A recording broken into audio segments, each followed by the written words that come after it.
Jeanette Sanchez Palacios. Jeanette Diane let me know McCall. she couldn't come. Chris Enegren. Sure. We have a quorum. Great. Well, good morning, everybody. I'm going to call upon Susan Santangelo to give us the Pledge of Allegiance, please. Okay, please stand and join me.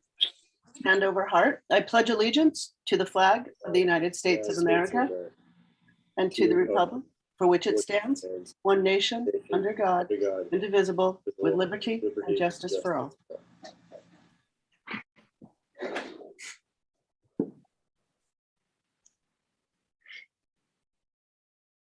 Here I am. Good morning. Technology is great. Let's take a look at the agenda, and I understand we need to reorder it a bit.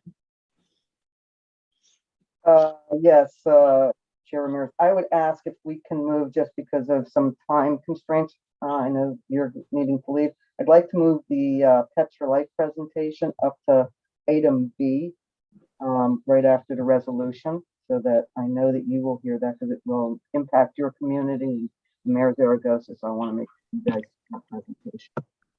Okay. Yes, today is the memorial for fallen officers here at the county. I know that's why Jeanette can't be here. So with that, I don't see that we need to vote on reordering. We'll just do it as was said by our director. So let's take a look at the consent calendar. Is there a motion? I'll move the approval. Thank you. Is there a second? I'll second. Thank you. Let's vote. Carmen Ramirez. Yes. John Zaragoza. Yes. Susan Santangelo. Yes. Steve Gama. Dee Dee Kavanaugh. Yes. Jeanette Sanchez Palacios. Diane McCall. Chris Enegren. Yes. Souza Francina. Souza. She needs to, her audio is connecting. I see her there. Souza. What's your vote on the consent agenda? Souza? Oh, are you talking to me? Can you hear me? Yes, we can hear you now.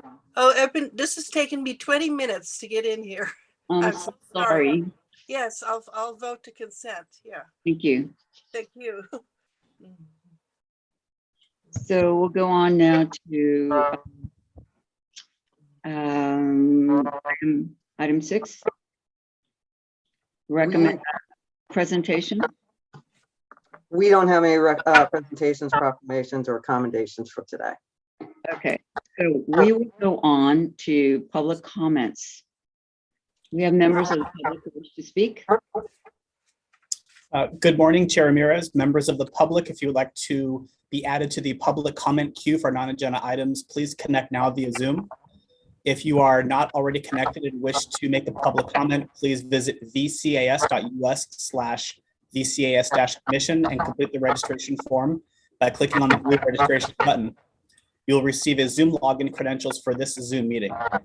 If you are calling in using a phone number provided in the Zoom credentials, press *9 to be added to the speaker queue, and then you will press *6 on your telephone keypad to unmute yourself. I'm hearing some interference, so I'd ask that if you're not speaking, please put your machine on mute. Yeah, okay, great. We So have only one speaker today. Our speaker is Susan Santamaria. I am bringing her into the meeting now. So Ms. Are you able to hear me? Yes, I can hear you. Okay, Ms. you have Can you 3 hear me? minutes to deliver your public comment, and you may begin. Okay, yes, Oliver is a big topic. The only thing I regret for him is that we didn't try everything. We should try CBD oils on some of these dogs, especially ones that are up for euthanasia. It isn't going to hurt them. things aren't going to be any worse than what they already are for them. And we ought to try that instead of the hard drugs. These have been known to work.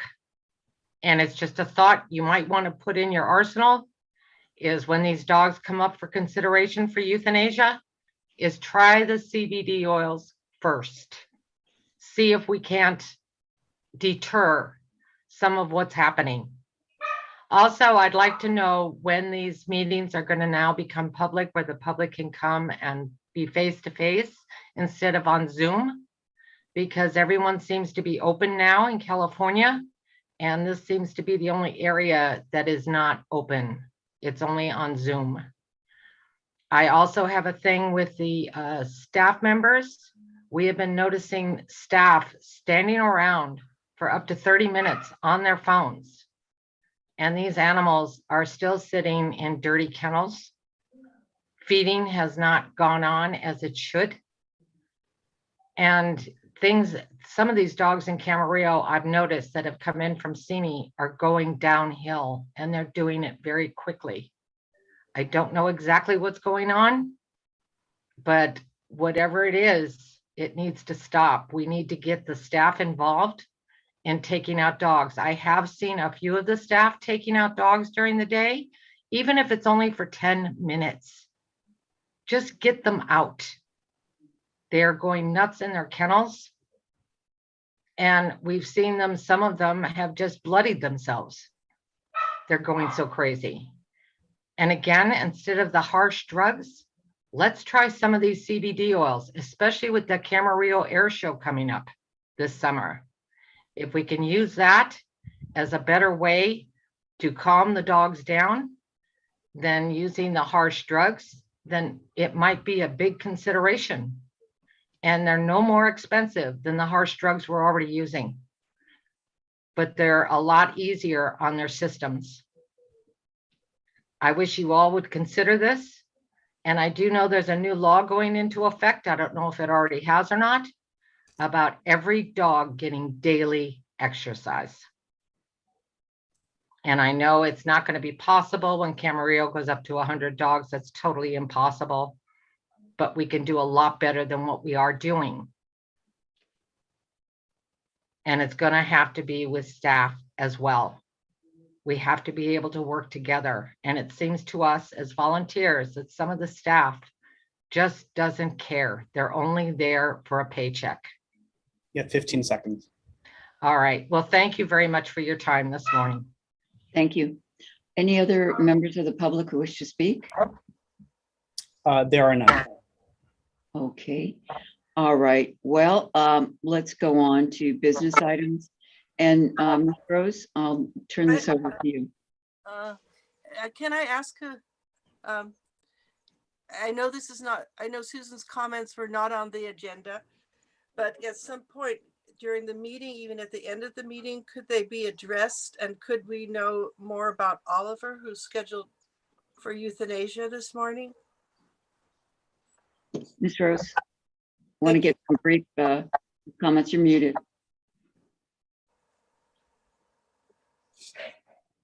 Well, I mean, there were many things that Ms. Santa Maria just commented on. One, meeting of Zoom. We're going to talk about that with the resolution in a moment. We will take a look at the concerns that she's expressing regarding the staff and their behaviors. The dog Oliver is a dog that we've had for, I don't have his record in front of me, but for over a year and a half. He's a very large dog with significant aggressive behaviors and tendencies.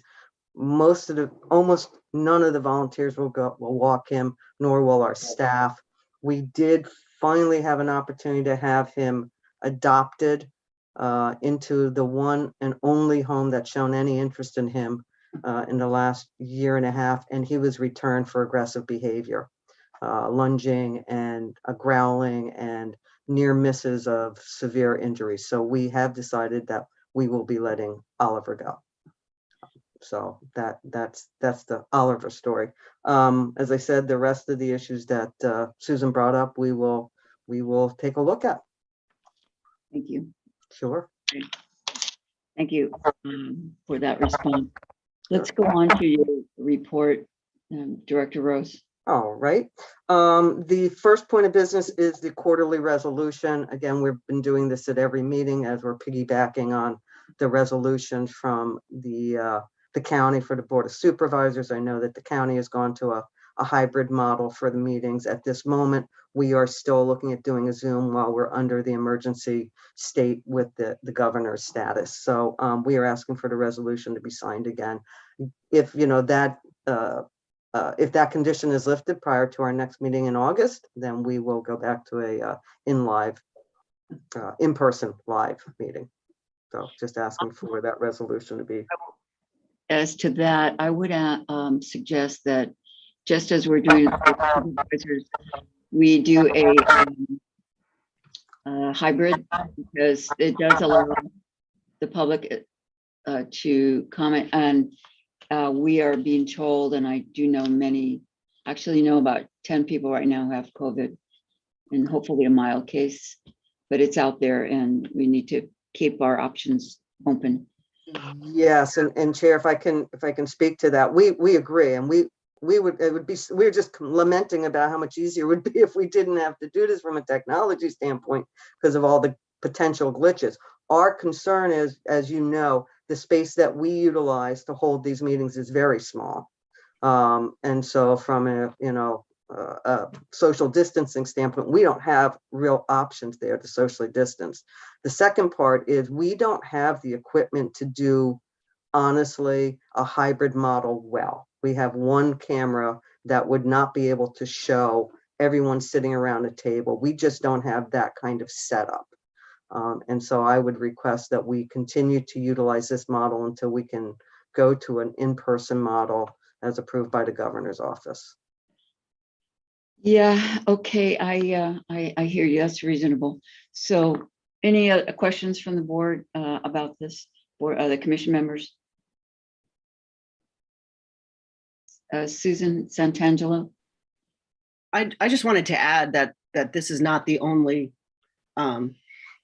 meeting that I am, using Zoom for. There are a number of agencies and organizations that are still meeting via Zoom. And I agree, I have a number of people who have all tested positive within the last week. So I just wanted to throw that out there.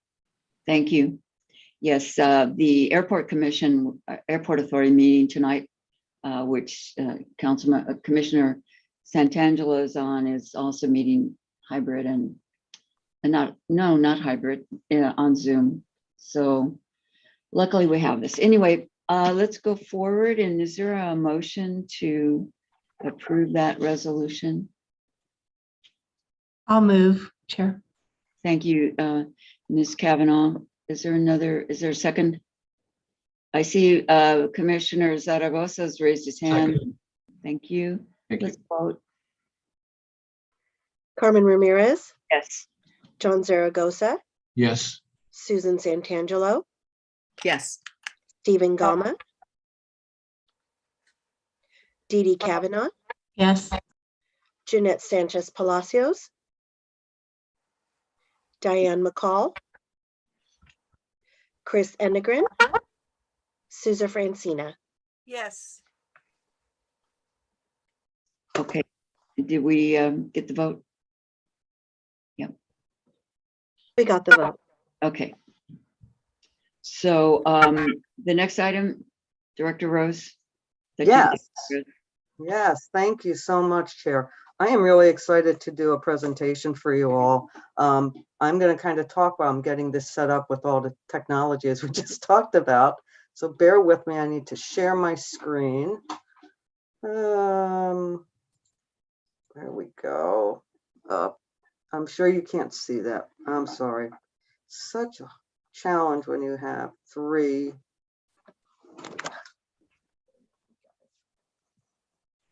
Share screen. 1 second.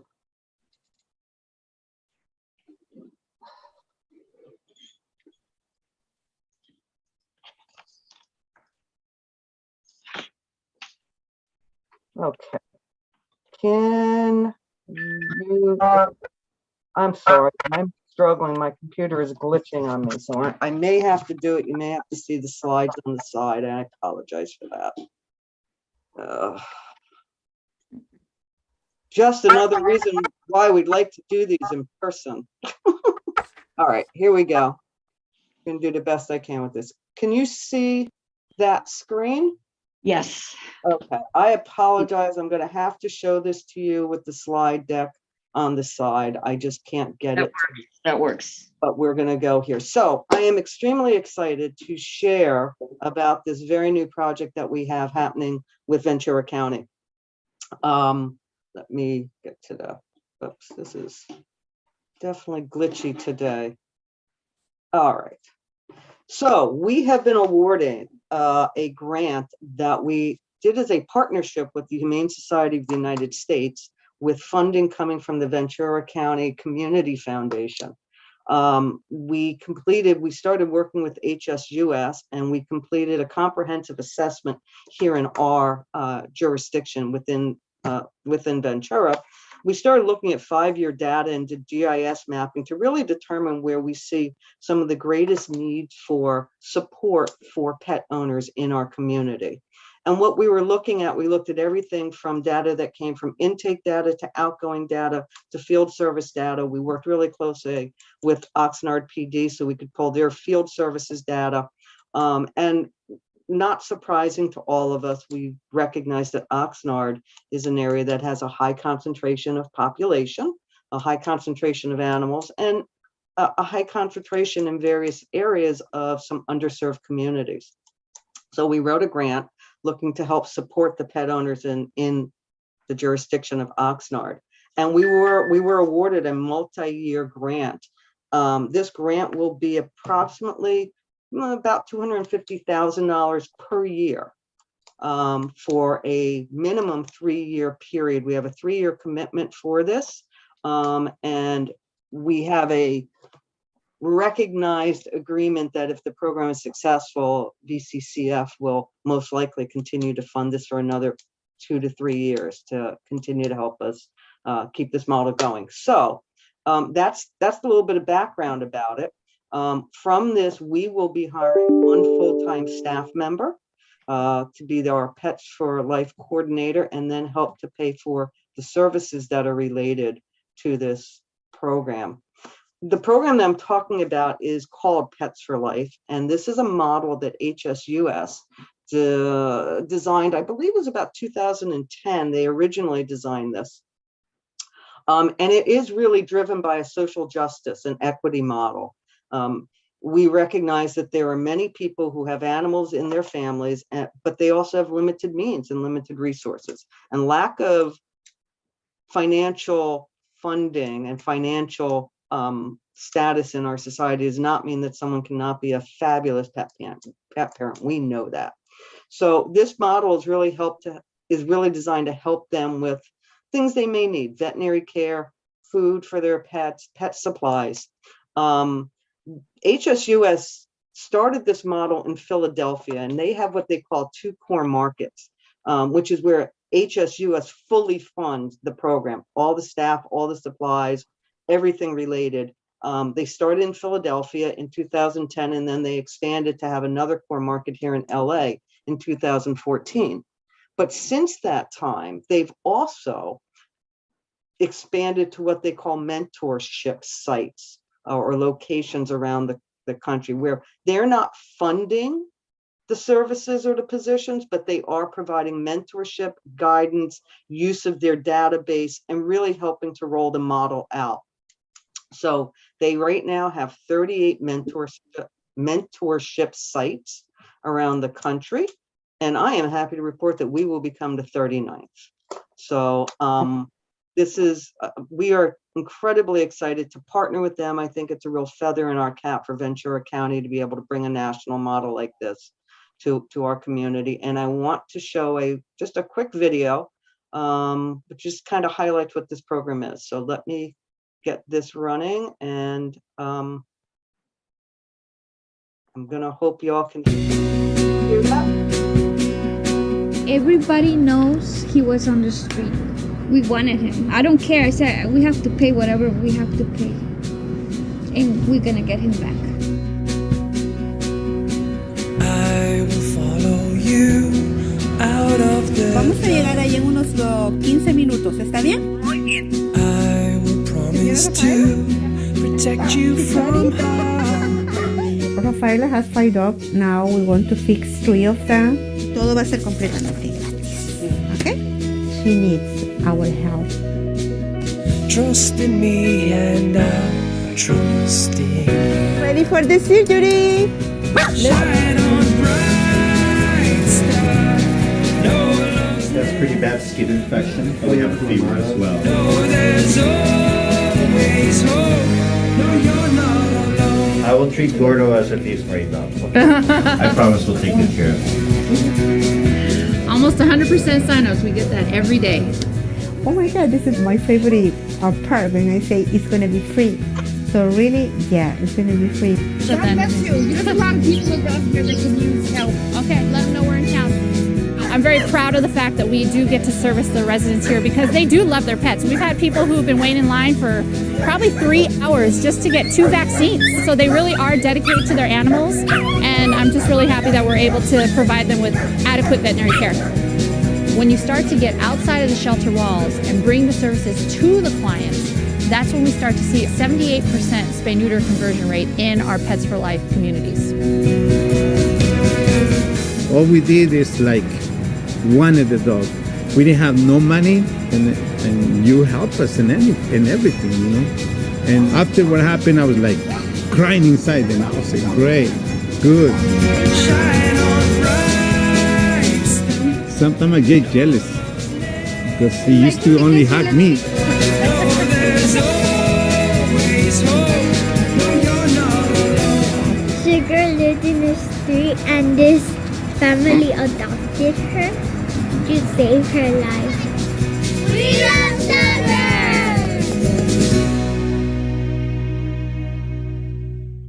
Wonderful. Okay, great. Any further? Carmen, just a moment. I just have a couple more pieces if I can. First off, I have to say, I don't know if anyone else, I've seen that video like, I don't know how many times, and I still cry every time I see it. So we are extremely excited. It was really an honor for me to work with Amanda Arrington, who runs the Pets for Life program for HSUS, and we were able to put this together, and I wrote the grant, and I'm just so thrilled. So here's what will be happening with this grant. We are in the process right now of working on the recruitment to hire our Pets for Life coordinator. I believe that posting will probably be out within the next week or so. So we'll be hiring that as a one full-time equivalent position will be happening. These services will be specifically limited to a designated area in Oxnard. That specific location is to be determined. We're waiting for this person to be hired. Then we will work with HSUS to help us narrow down. Obviously, it's one staff. It's not a team that you have like in Philadelphia or LA with multiple people. It's one person. So we want to be really thoughtful about where and how we start to roll this out. It could be as small as a designated apartment complex might be. We know that doing targeted service is the most impactful if we can get to an area and help people. So I'm making this up, I don't know, but it could be a designated apartment complex. It could be by a zip code. It could be by an identified area within the city. Once we bring this person on and we start working with HSUS, we will be reaching out to Mayor Zaragoza, your staff, city council members there, Oxnard PD, and talking about, we're going to ask you all to come sit with us and help us figure out where do you think it would be best for us to start targeting, what community. So that's as far as the location, somewhere in Oxnard to be determined. This person will also need to very quickly start to identify providers, because all of the services that will be provided to the pet owners will be free. There's no charge for anything. But we will be working with local community service providers. It's not Ventura County Animal Services providing the veterinary care. We don't have the bandwidth to do that, or spay neuter. It will be finding the veterinarians in those locations who are willing to work with us, who will them receive payment directly from us. We will be making those payments. So we'll be working on that, talking to spay neuter clinics. I also anticipate that we as Ventura County Animal Services will be participating and possibly leading some community events there, some local vaccination clinics, things like that, because we have that ability in-house. And we'll be doing targeted outreach to the community. So that's kind of a very quick nutshell of what this program will be. A lot more to be fleshed out as we bring this position on and start working with HSUS. And it really is their mentorship that guides us through this. Our staff member will be working with them on a daily basis. We will be putting all of our data into their system to help look at, what the success and our metrics are and whatever KPIs that we have developed for this. So we're at the very, very, very beginning phases of this, but we are thrilled and hope to have someone hired in the next couple of months. Madam Chair. Yes. Madam Chair, I just want to thank staff for an excellent presentation. And I think the important thing is the outreach and education for the community. And a lot of people don't have the ability or transportation to go from point A to point B. However, once we target the whatever services we can provide or locations, then we can work on that. But I think it's excellent presentation, by the way. And very emotional too. Thank you, Mayor. And that's something I didn't say. I mean, part of this will be assisting people with transportation, whether we are actually driving those animals ourselves or getting an Uber, because we recognize those are the barriers. And the entire model is based on how do we reduce barriers so that folks can have the most satisfying relationship with their furry family members. And Madam Chair, Jackie, too, if we have someone from South Oxnard and we have to go all the way to St. Mary's, you're talking 3, 4, 5 miles, and they don't have the the ability to get from point A to point B. That anyway, that can help. And I commend you for the excellent presentation. Thank you, Madam Chair. Thank you. Thank you. Ms. Francina, can you unmute yourself? Not working. You're still muted. One more click. There Okay. you go. I want to echo everything that Commissioner Sarah Zoka said. I am so thrilled and happy to see this because anything that we can do to prevent animals from ending up in the shelter will benefit everyone. The additional comment I want to make is that when people release their animals, do they let the shelter know whether that's due to not being able to find housing that allows pets? And if there's some way we can track that so that we have some data on the number of pets that are end up in the shelter, either due to housing that does not allow pets, or if it's a matter that they don't have a pet deposit. Because sometimes, if they have $500 for a pet deposit, that would be less expensive ultimately than them leaving the pet in the shelter. So if there's some way we can, address that when people release their pets, I think that would be actually part of this. Sure. Well, that's a fabulous comment. And what I will share with you is that this is an additional service. As you are aware, we have our current pet retention program. And at this time, we divert about 1,500 animals a year from coming in just for those reasons. So when people call our shelter needing to surrender their animal, the very first thing that we do is they talk to our pet retention coordinator, which is an existing position. We've been running pet retention since 2016. They speak with our pet retention coordinator, who then ferrets out why are they needing to surrender. If it's due to housing issues, just as you talked about, we help pay for pet deposits for apartments. We help pay for temporary boarding if people are in the process of moving. We are paying for veterinary care for animals that if, they'll call us and say, my dog has this large mass and I can't afford to have it removed. And we're like, if we paid for that, can you keep your dog? And they say, yes, we pay for that. Our foundation is already doing that.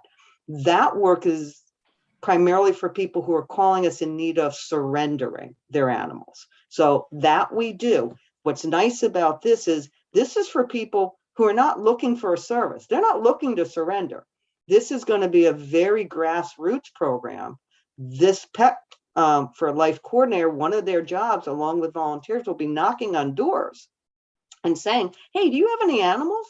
And are they vaccinated? Do they need to be spayed and neutered? Do you have enough food? Do you have leashes? Do you have a crate? And if there's something they need, they're going to be provided that, having nothing to do with needing to come to the shelter. So this is really an expansion of that community outreach and community support for folks. So yes, the pet retention program is already doing what you're talking about, Susan, and we're very, very proud of that. So yes, thank you for bringing that up. I'm glad I didn't mention the linkage between the two. Thanks. Well, this is to me is quality of life. So many people are just really, it improves their quality of life for children and up to older folks. I know my grandmother in her old age had a little dog that she lived alone. So it just made her life a little bit more pleasant. His name was Prince. Nice. Little, and he was just so loved, and she got a lot of love back. So very important. So unless there's any other questions, do we need to, this is just a receive and file? Yes, it was just a presentation. Wanted to let you all know that this was happening. And we will keep you updated as we move through this program and the process of hiring and those kinds of things.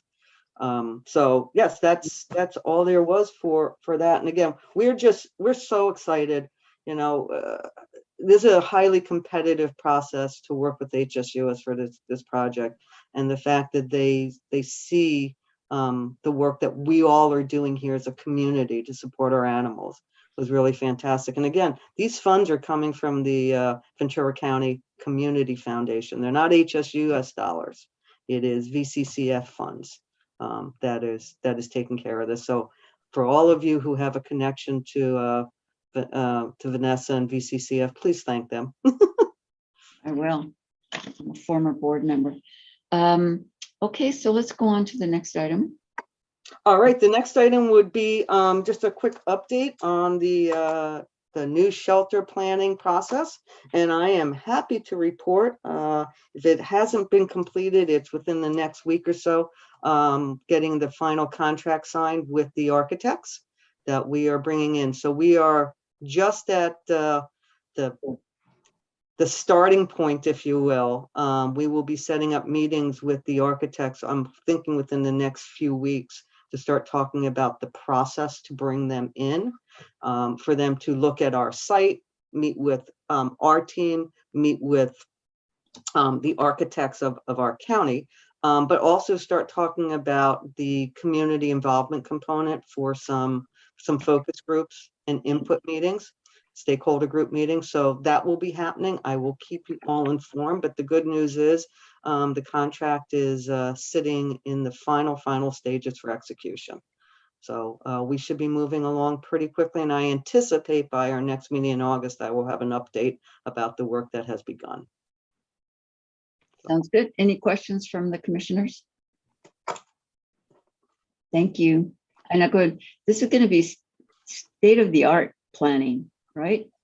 Absolutely. I mean, one of the key reasons that we've chosen this firm, and again, I'm reluctant to say the firm until the contract is signed, sure. But the reason we've chosen this firm is they have, significant experience working with communities in development of shelters like this. I mean, they really, in my opinion, are the premier shelter design team in the country. They are very familiar with all aspects of this process, as well as our own internal architectural folks in the county. I mean, the county builds lots of buildings and does a lot of projects. And, I think between the two of us, if you will, the county along with them, we're going to be able to really make this a robust engagement process.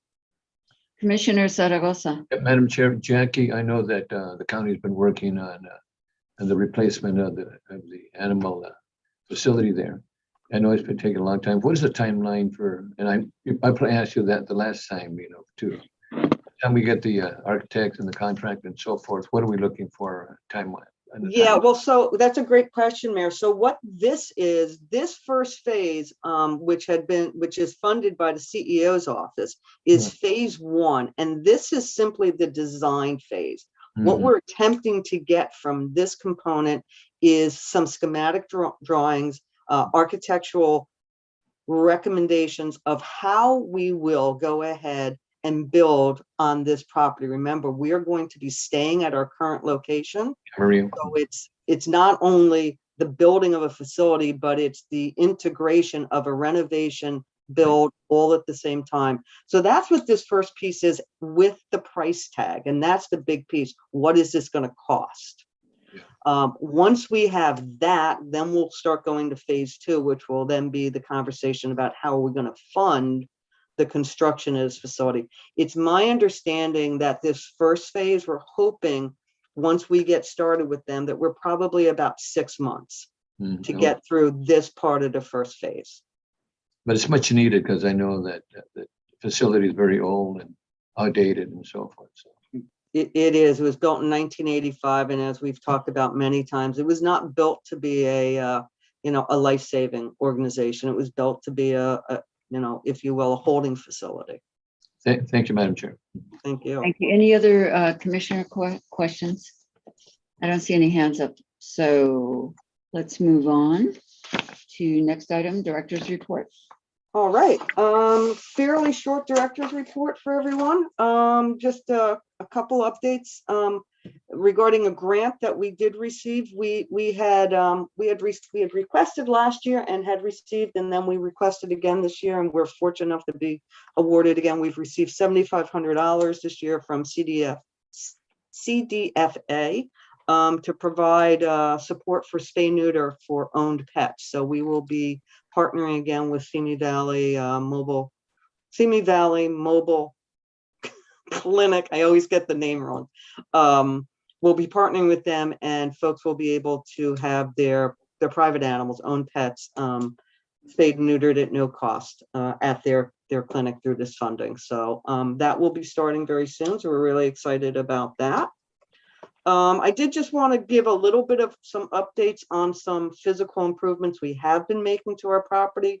We're in this weird limbo state, like we know we're going to be tearing down and rebuilding, but we also have to live here until that time period happens. And so we, we're very thoughtful about the work that we want to do and any money we want to expend here, but there are some things that are important. So we've been focused on some security components. So we've put in some mirrors that when people drive into our property, they can see behind before the gate closes. We've put in some pedestrian gates that have push bars that in the event of a fire, someone will go ahead and be able to get out, because we right now have to keep those locked for security. So now we'll have push bar exit doors.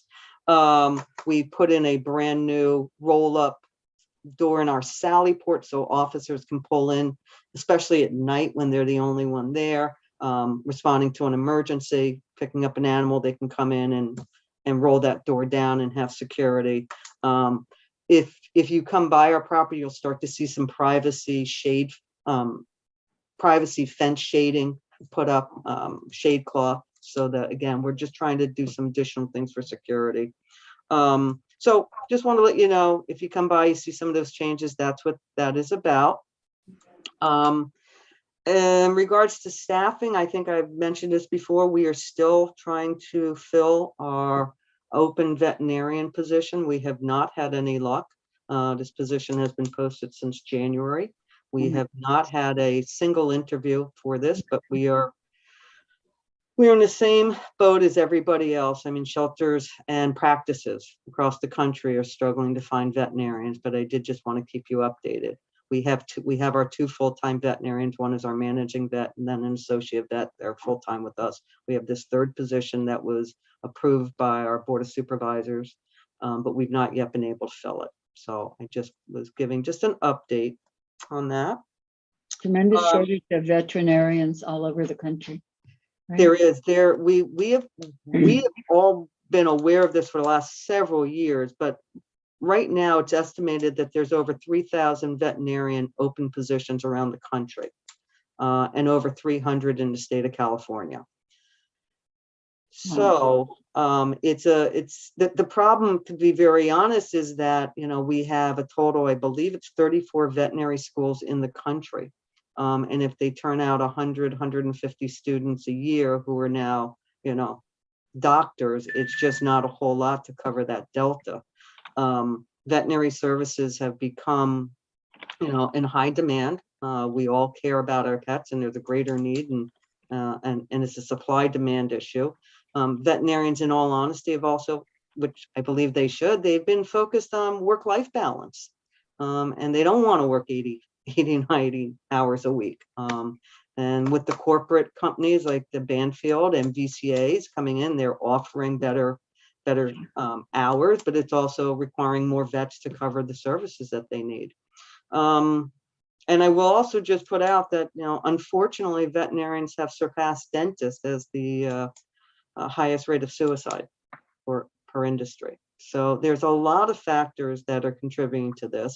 Again, it's not unique. I'm thrilled that we have 2 wonderful vets on our team, and we will continue to look. So if anyone knows of anyone, please send them our way. And we've done some additional things. We've put in hiring incentive in. We're offering a 5% sign-on bonus as an incentive for our veterinarians, as well as a referral fee. So if you know of a great doc, send them our way. It's a great place to work. Thank you. Wow. Real quick, just a couple other quick announcements, or I will keep this very quick. We did a fundraiser for what's called Coranda beds. Those are our PVC beds that have plastic vinyl that the dogs lay on that gets them off of the ground. We did a fundraiser online, asked people to go to Coranda and buy the beds for us. And lo and behold, in a very short period of time, we asked for 200, we got 208. And so we're thrilled, and we are holding a week from this Saturday on May 21st, we're holding a community open event to come help us build these beds, because they all have to be put together. And so from 9 to 12 on Saturday the 21st, open to the community. We ask people to bring a screwdriver, Phillips head, by the way, and a little wrench. And we have information on our website, and come help us build beds. And people can get to write things on the bottom, you know. The truth of the matter is the community who helped purchase them. And I think Randy's done a great job putting a marketing campaign for this of, you built them, help us, you bought them, help us build them. So we're thrilled that's happening on Saturday. Thank you, Randy. Yeah. I have one last event thing we've just finalized. We will be doing Clear to Shelters in full this year. For the last 2 years, that's really been kind of a tamped down event. In 2019, when we did Clear to Shelters, we adopted out 167 animals in one day. We will be doing Clear to Shelters again August 27th. Again, this is a big national campaign through NBC. And the Clear to Shelters Day nationwide will be August 27th. We will get you all information about that as we get closer. But we're very excited to be able to do that again. And I just want to thank all of the cities and the city staff who've been working so closely and so hard with us the last couple months as we finalize the contract revisions and service level requests due to some of the changes in the ordinance that we implemented in November. So a huge thank you to your city staff who really, they've been working super hard, and we appreciate their dedication to wanting to do this well with us. So thank you. A member of the city staff would like to make a comment about that, I think. Mr. Pichardo? Yeah, good morning, board members and staff. I wanted to echo that message in response to Mrs. Rose. It's truly been a pleasure working with her and her staff and county council on this, what I would call a doozy of a project to update this ordinance. It's been quite an experience. It's been difficult, but at the same time, it's been rewarding because I've been able to work with her staff and county council. I learned a lot from it. And I think we're at a point now where we're going to present it to our policy committee. And we made sure that we get it right the first time around. And I just want to say that they have been very professional and collaborative. And I myself and the staff here appreciate all of the work that they have put into this, not only on their end, but to help us move this forward in the near future here. So thank you all. I appreciate that. And I would still look forward to working with you all on other projects. So just wanted to make that shout out. Thank you very much. Mr. Pichardo, did you identify what city you're with? Yeah, City of Camarillo. Yeah, I knew that. I didn't know if, and I know Commissioner Santangelo knows that, but I don't know if everybody knew that. So thank you. Okay. Ms. Rose, more? No, that completes my director's report. And thank you, Roger, for the kind words. It's been a pleasure working with you and your team. Thank you. So now this is the time for commissioner comments. Any commissioners have comments? Don't see anything. Who's up? Yeah, I have faith that our Chair Rose will address the comments that were made by the public at the beginning of the meeting. Was it Susan Santiago that, did I get her name right? Yeah. No, though, that's our commissioner. Anyway, Susan, yeah. Santa Maria. Santa Maria, sorry, I knew that, yeah, sorry. Yeah, so, so maybe that's all. I'm just concerned. Yeah, thank you. Thank you. Any other commissioners with comments? I will just say, if you're watching the war against Ukraine, you see how devoted people are to their pets, and that is also heartbreaking. And sometimes they can't take them with them, and it's just wretched situation. So this is the time that I'll entertain a motion to adjourn, unless there's any other pressing business for the commission. So moved.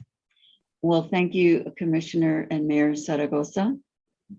I don't know that we need a second. I can just probably do this, but nice to hear from you. Dee Dee? I'll second. I want to second it. Thank you all. Thanks for the great work. We're going to adjourn. Madam Chair, my apologies. I want to wish a belated Mother's Day to all the moms, Okay, that's a great idea. And the fur mom, what do you call it? Fur baby moms? Yes, fur babies. Okay. All right. Take care, everybody. Thank you, everyone. Bye, everybody. Bye. Thanks, man.